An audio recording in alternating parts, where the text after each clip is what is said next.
Friends words of the டே. டவுஸ் அப்படின்னா நீரில் மூழ்கடிக்கிறத நம்ம டவுஸ் அப்படின்னு சொல்லுவோம். ஹாஸ்டேஜ் அப்படின்னா பணைய கைதி.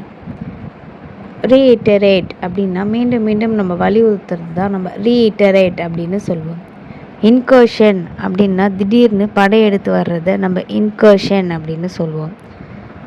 இன்டர்செப்ட் அப்படின்னா வழியில் நிறுத்துறது. இப்போ எங்கேயாவது போயிட்டே இருக்கிறோம், நம்மளை யாராவது வழியில் நிறுத்தினா அதை இன்டர்செப்ட் அப்படின்னு சொல்லுவோம்.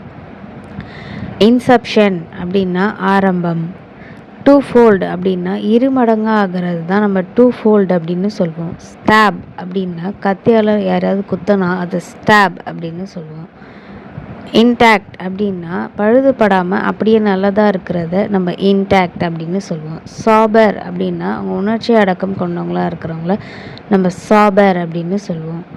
So these are the words of the day. If you find this video useful, please like, share and subscribe. Thanks for watching.